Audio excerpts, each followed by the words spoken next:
Shalom, shalom, shalom. Naïbi Kibuza. Ebele Kolanda, les messagers de la bonne nouvelle, na émission Nabiso, il y a chaque samedi.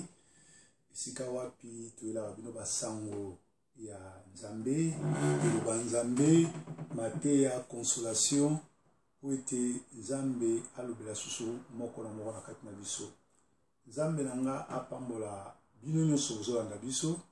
Nzamba pambola ba oyo bazokota nzamba pambola ba oyo bakolanda biso en différé bino ba oyo bazokota na zosenga bino kaka service moko bo partager vidéo o vidéo o matéa oyo iko sauver vie ya moto moko nzamba nanga apambola bino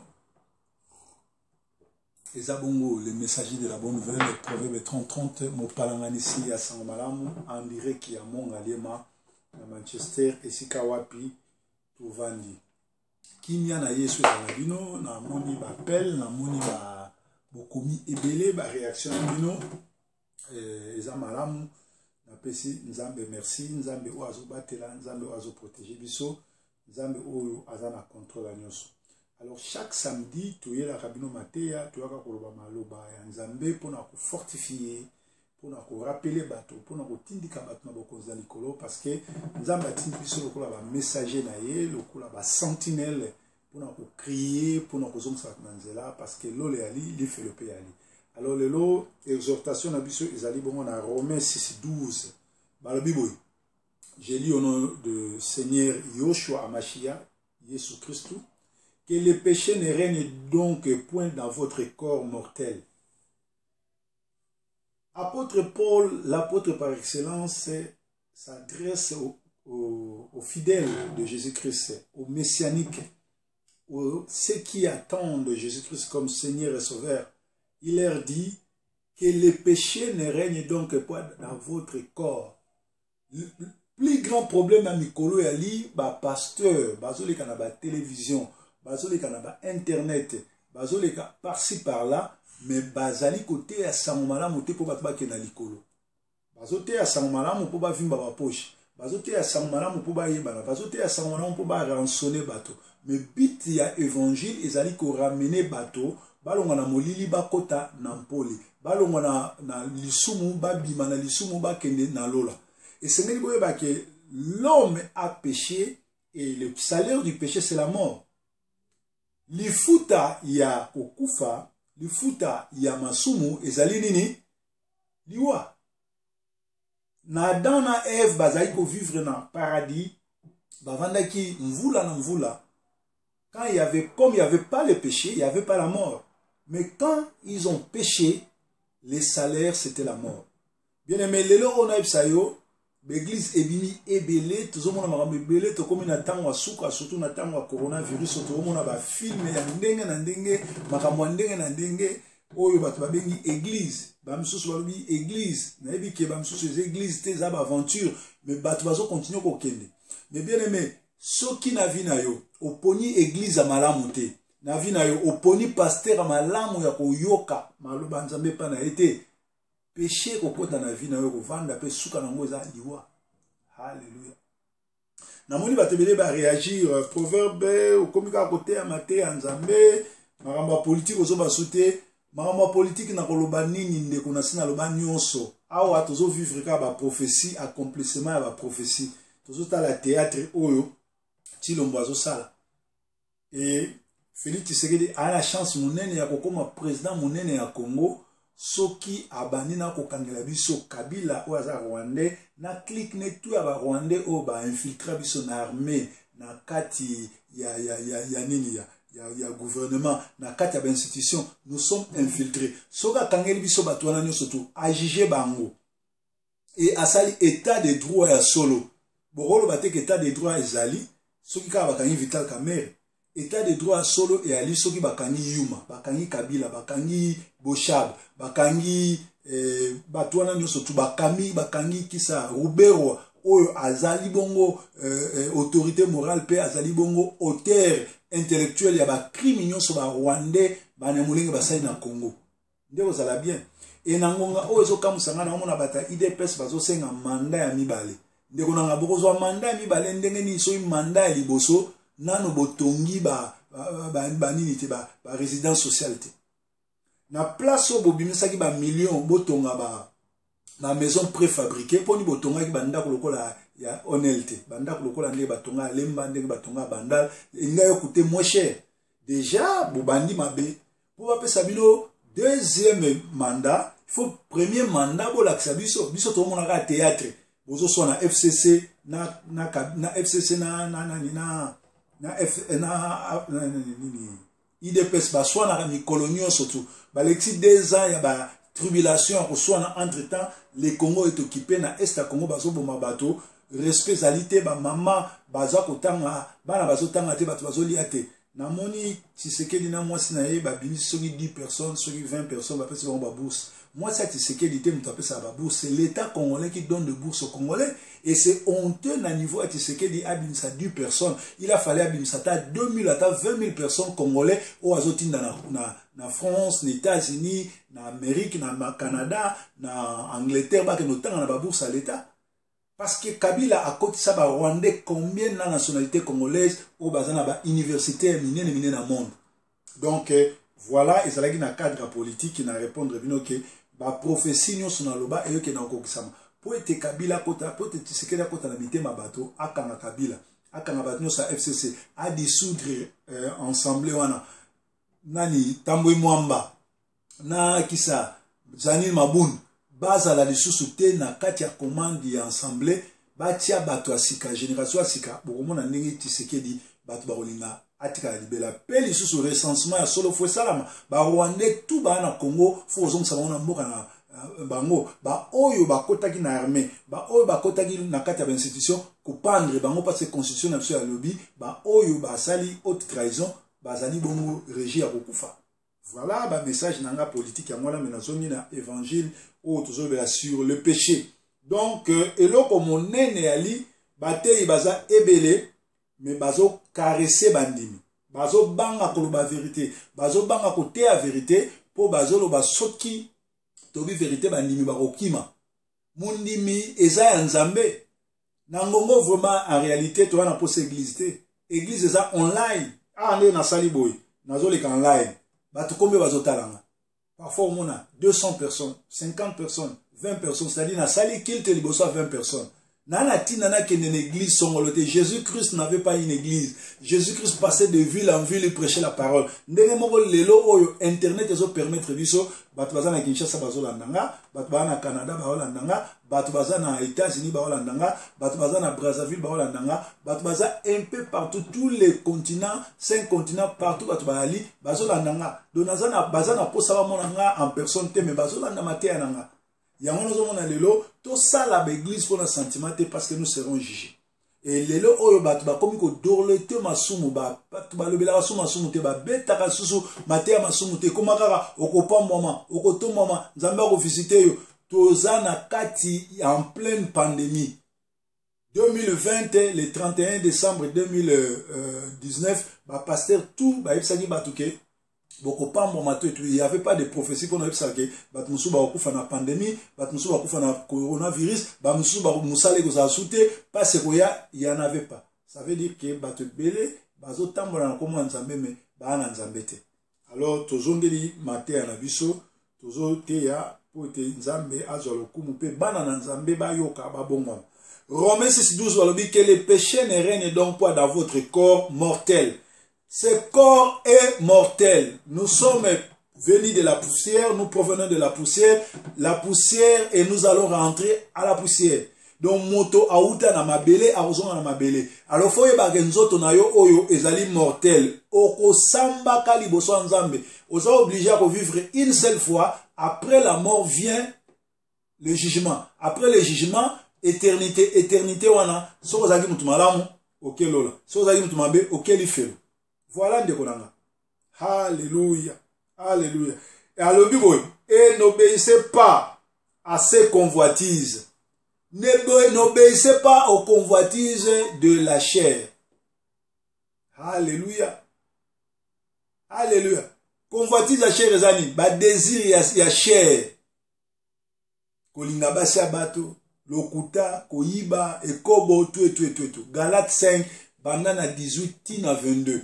Et ce tal sabiso, ba fruit de l'esprit, na ba fruit ya chair. ba fruit de la chair ezali oyo surtout Galate 5 banana 18 tina 22 ezotalisa biso. Alors Bible ezotalisa biso to sepelisa nzoto te na ba convoitise nango. Nzoto etiko peso merci te.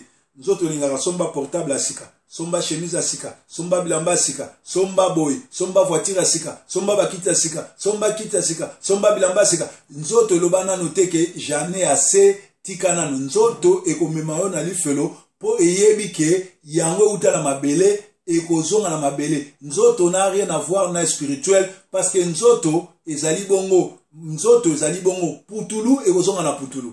Yango na foko traiter nzoto no di soko bandi ko sala ko sepela na ba convoitise ya chair o satisfaire chair na yo yeba prochaine étape na yo ezali lifelo. Alors na Romains 6 13 balobi ne livrez pas vos membres au péché comme des instruments d'iniquité, mais donnez vous-même à Dieu. Bon livrer nzoto na bino na ma péché te. Temple nzoto na yo eza temple ya nkolo Yesu. Yesu avanda na babatima te. Yesu avanda na kati ya motema no. Do nzoto na yo eza temple ya Nzambe. Alors comment nzoto ya Nzambe eza nzoto na eza temple ya Nzambe? Comment okokotsa ikobo, okokotsa milango, okokotsa moyibi lokuta na kati ya nzoto na yo o eza temple ya Nzambe? Bana na Nzambe, nzoto na yo ezali temple ya Nzambe. Banga temple ya Nzambe respecte yango ekozala malamu.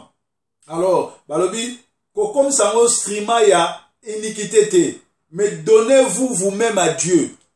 Vous devez vous donner à Dieu. Tala 2022 to kufisi batwe belé. Nga personnellement na olobela bino na 2020 na janvier na kufeli mama, na avril na kufeli leki ya mama na nga, na mars na kufeli leki ya mama na nga, na avril na kufeli diacre na église. Pire petit nanga oya ya manga na Manchester to vanine plus de 18 ans. Ngam na kundaki bolandaki yango bien. Donc na kufeli batu cher na vie nanga maman noko petit à confiance sans ko compter baninga oyo tozaki na bango na Paris na wapi o batiki biso. Donc na sentir que nzoto eza na valeur te. Soki mutu akufi toza lelo comme soit au salate toza na toza impuissant liboso à la mort. Impuissant toza likambosate. Liboso à mort mututu azaka impuissant. Alors voilà nengeni makambo sala maka liboso à mort toza impuissant, toza batumo toza na valeur te toza na tinate to komika ka ndengo wana. Yangwana lokola tokokufa. Soki tokufi to ke na jugement esengeli to traiter nzoto na biso dire. Ça m'étonne lelo ezana batu bazote ya bazoleka na l'église na bazote ya bate ya kaspo mutu a sauvé te, bate ya po mutu a changer motema te, bate ya te po mutu a bongwana. Mais bango bazote ya po ba rançonner batombongo. Bazote ya po ba yebana. Bazote ya kaka na loyenge. Surtout bato ba comme ba pasteur na potoa. Ba aventurier baza affermité. Afongoli Bible ya yemo ba yebite makamini azote ya mazote ya. Na ba o ba koti en tout cas eza malamu mingi. Bo partager na moni ndeko na ngai masombo azolinga kota na live moyena ko tsoza tende ko na nga landaka ka partager yango. Merci na bino surtout bokoti na moni bino bokoti koti belé bo partager za bien tozolo belake to banga Nzambe to tika masumu parce que via masumu ekomema biso na lifelo, via masumu ekomema biso na kufa, via masumu ko sepelisa nzoto te po nzoto no eza mabele ekouta na mabele nzoto no ekindaka lola te. Alors ennemi no aliboso eza nzoto. Dans l'homme il y a trois parties, il y a le corps, il y a l'âme et l'esprit. Esprit na yo nde ekokindaka na lola ekono samba na Nzambe. Nzoto na yo eza mabele ekotika na mabele. Yango na vie no mobimba soko zoluka ko satisfaire nzoto na yo ba convoitise ya nzoto o ezali kolula, komela, kolangwa, bisomba somba, kolula basi ya bato, kolula biloko bato, kozala jaloux, kotonga. Yeba ngo suka na yo ezali felo. Mutu asalama pour vivre une seule fois après la vie akokufa, après kokufa aokena jugement, après jugement nzamba ko juger soka moni ko se comporta bien okelola soka moni ko zaki mabe lifelo à l'éternité ya libela dona ngonga oyo ndengonga fengeli to racheter le temps Vous devez racheter le temps car les jours sont mauvais. Vous rachetez tant non deni. Kopé ça du sérieux. Komitia sérieux na vie na yo. Kotala est-ce makambo na osala les importants. Est-ce makambo na osala umemanga wapi. Est-ce makambo na osala ekosukisanga wapi. Est-ce makambo na osala ekopesanga nini. Est-ce makambo na osala ekomemanga wapi. Est-ce makambo na osala est important. Alléluia. C'est vrai bozolanda batei mais batei oyo ya ngwanzu bazana matei ate. Bazo les kaka atika ba satisfaire bato pour bato balanda bango me ba neloko opesa te. Alors balobi donnez-vous vous-même à Dieu. Mi bonza lokola libonze pa nzambe. Soki omi bonzi lokola libonze pa nzambe butu pe moi nzamba akobatela yo. Butu pe moi eya na gauche ya na droite nzamba akolongisa yo. Butu pe moi batake nyoso tu ya butu na moi nzamba akolongisa yo. Okobima glorieux. Bakoya na nzela moko bakozonga na nzela sambo parce que nzambo ya Israël alalaka te aveyaka likolo ya baoyaye. Toza toujours na Romains 6 12 jusqu'à 13. Alobi donnez vous-même à Dieu comme étant vivant de mort que vous étiez. En réalité, quand tu ne connais pas Dieu, quand tu ne reçois pas Christ comme Seigneur et Sauveur, tu peux être vivant mais tu es mort. Tu es un cadavre. Mais quand tu reçois Yoshua Mashiach et Adonai, Elohim comme Dieu, c'est à ce moment-là que Dieu te donne la vie. Parce que la mort de notre Seigneur Yoshua Mashiach, c'était quoi? C'est-à-dire qu'il est mort pour aller racheter nos péchés, pour nous donner la vie. Voilà pourquoi il est ressuscité. Quand tu reçois Jésus-Christ, tu mourras, mais après il te ressuscitera le jour de l'enlèvement. C'est-à-dire tu ne mourras pas, mais tu seras ressuscité. Et voilà, quand tu reçois Jésus-Christ comme Seigneur, c'est-à-dire tu passes de la mort à la vie. Parce qu'il y a son bibiso. Nakufa, après c'est vie éternelle. Alléluia. Yangwana tolbara moto akufi dans le Seigneur, azali bongo na esengo. Parce qu'à Koufite, Azolala, Mukolo ya Souka, Yesu lera kosekwa, bato bakufa bakosekwa naye, pe bareno vivre naye 1000 ans nanu awanase, après baken éternité. Yamwana ndekonanga eza malamu, kokufa dans le Seigneur. Mwana nanzambe abanga liwate, mais mwana nanzambe abanga kamasumu. Titre ya Matthieu na biso yali, mwana nanzambe abanga liwate, mais mwana nanzambe abanga masumu. Leo batebele bakoma obanga coronavirus. Batebele bakoma obanga liwa. Batebele bakoma obanga maladi songolo. Kobanga maladi te. Kobanga liwa te po biso tuto okufa. Me banga nde masumu. Nga lelo so na kufi na ane sengo. Parce que na ki kovanda na droite du Père. Parce que nzambe akozwanga achenga na droite. Me maladi nyoso tuwana. Soko za na nzambe. Ate okufi. Nzamba akozwa yo achenga na droite. Mais soko ozana nzambe te okufi oke wapi oke na lifelo. Yango balobi ke biso to uti bien que toza vivant mais tozali bongo ba mort. Donc offrez à Dieu vos membres comme des instruments de justice. Kaba bomo ino epa nzambe lokola instrument ya justice. Kaba bomo inayo epa nzambe lokola instrument ya justice. Mwana na nzambe solo fois dans la justicier. Mwana na nzamba solo fois linga justice. Mwana na nzamba solo fois la mutu na limemia, mutu malamu. Oza mwana na nzambe, koma oyamba batu na ndaku note. Oza mwana na nzambe, koma na ndaku na yo, batu baliaka te. Oza mwana na nzambe, koma okabaka te. Oza mwana na nzambe, ozaka na négativité. Omonaka bandoki partout. Obangaka bandoki. Olandaka combat spirituel. Mwana na nzambe, abangaka ndoki te. Ndoki nde azo banganga po esprit eza kati nanga ez esprit supérieur. Esprit ya nzambe eza kati nanga ndoki akoki kofuka te. Ndoki akopusa pembeni nanga te. Alors nga etanke mwana na nzambe nakokaba nakoyamba mutu nyonso. Soko ye esprit ya mabe na butu okutana na nzambe wa benganga nakoyamba mutu nyonso tu. Nakopesa biloko nanga kolia, nakopesa mbongo nanga, mais nakosenga mbongo nanga ezala couvert par le sang de Jésus. Afin que soko lingo salanga ba aventure pour na kabela kiyo. Soko lingo salanga ba aventure pour na sali bolam okutana na mozali sali kolonanse. Bien-aimé, to komi na tanga suka, le na lobaki, Satan aza déjà na se mokili, Satan aza na se mabele, Satan aza déjà na bandako, Satan dans l'église belé. L'église belé bozomona lelo eza église dirigée par le diable.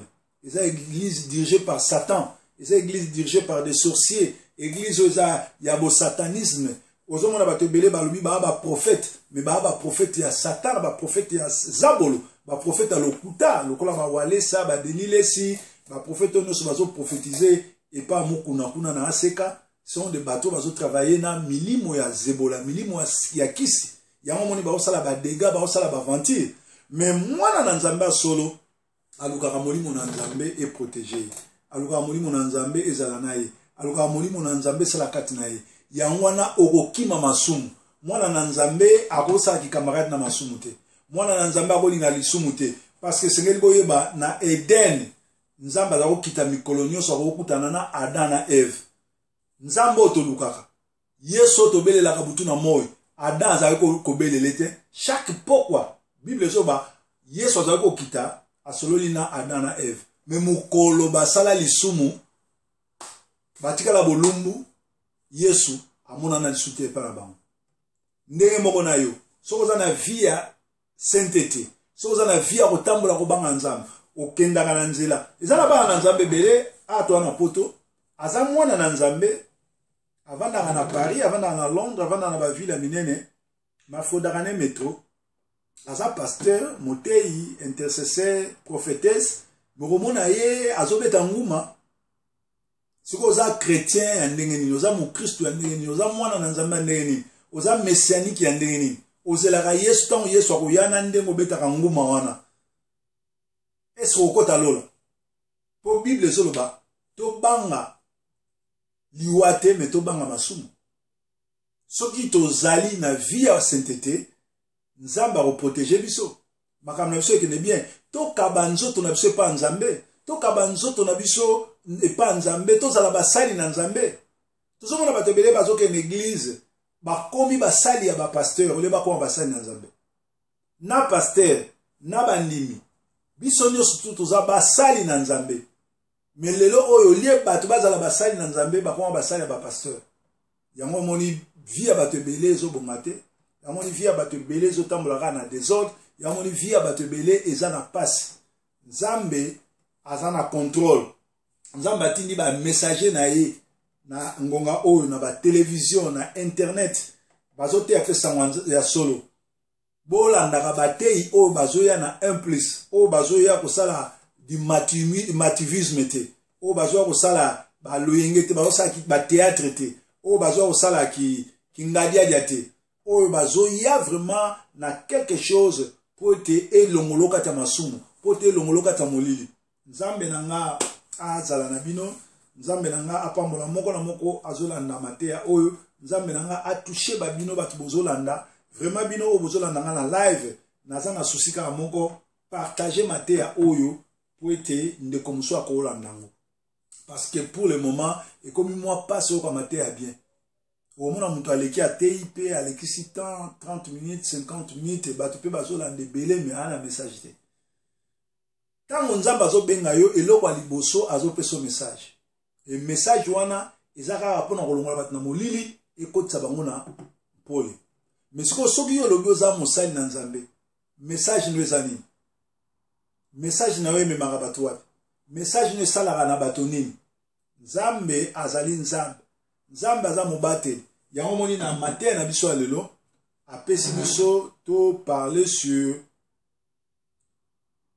to nyokola nzoto na biso, to ndima ba convoitise ya chair te, mais to nyokola ngo to assujettir yango. Romains 6, 12, que le péché ne règne donc point dans votre corps mortel et n'obéissez pas à ses convoitises. Masumu ekangama na nzoto na bino te, nzoto o eza mortel. Nzoto te yango omona Yesu. Nzoto te yango ke na lola. Nzoto uta na mabele ozonga na mabele. Molimo nde ekomona Yesu. Molimo nde oke na jugement. Yango ennemi no ya liboso eza nzoto. Nzoto kotinda yo na bilingalinga, na bilula-lula, na lokoso, na kotonga. Par exemple, lelo oyo, mutu oyo alexaka tan na ye na WhatsApp, mutu oyo alexaka tan na ye na Facebook, atonga kabatu, akosela batu makamu, abetaka masolo bandako bato aza envoûté fois luka délivrance makambo belé na vie comment yokola mukana tongo obandi ko s'occuper na makambo seleka bandako bato obandi ko loba makambo baninga obandi ko loba pe na nenga malamu te yo ozo kosela bato makambo c'est-à-dire que ozali vraiment envoûté ozana na Satan a sa nyongi akangi yo ezosenga ba délivrance yango Romain azoloba ne livrez pas vos membres au péché comme des instruments d'iniquité. Bato belé ba comme si ba membre na bango instrument d'iniquité. Yo sala Facebook, o sala WhatsApp, po lingila ngo basi to lingila ngo bibale obomela mabala bato. O sala WhatsApp po kosela bato makam. O sala groupe na yo na Facebook obeta kama solo o ezo pesa bato kimiate. C'est bon. Oza célèbre. Ba vidéo no bat batala rango, ba linga rango. Ezo futo mbongo na YouTube. Mais anasuka nango, mukola suka nzamba kotu na yo, makamwana nyo soto za ko sala ngo pona nini. Ba trouble bonyo tina ba foya bato. Alléluia. Après coronavirus, monde eko changer. Bazo pesa bato batonga 666. Eko koma passe. Tokomi pembeni ya boye ya nkolo. Nkolo le razo ya akoya kozwa batu oyo ba nyokolaka ba posa ya nzoto. Alléluia. Batu oyo ba nyokolaka ba posa ya nzoto. Appel zokota ndeko nanga Richard. Batu oyo ba nyokolaka ba posa ya nzoto. Alléluia. Batu oyo ba nyokolaka ba posa ya nzoto ba kokota lola te.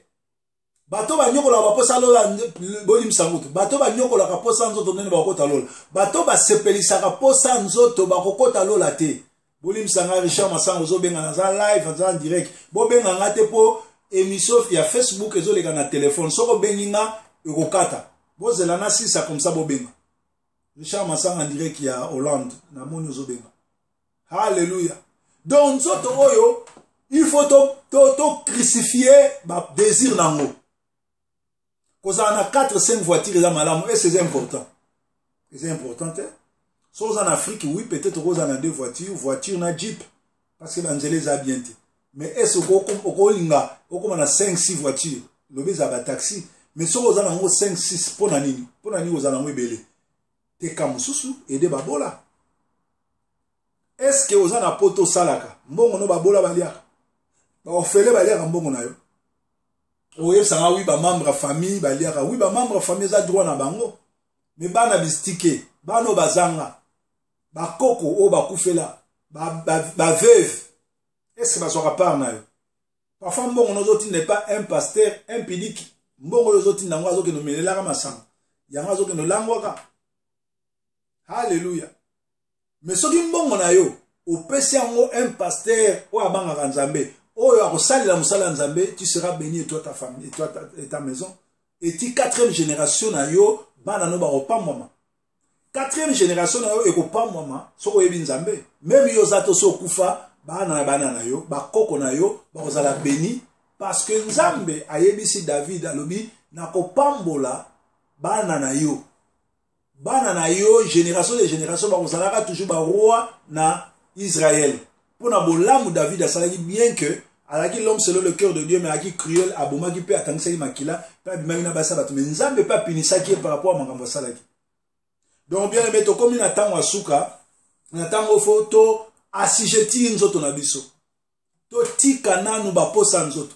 To tika nanu lokuta, to tika nanu loyenge, to tambola na kobanga nzambe. Bato belé lelo ba mibengi ba pasteur yango moninga ninga ba benga pasteur te ninga ba benga messager.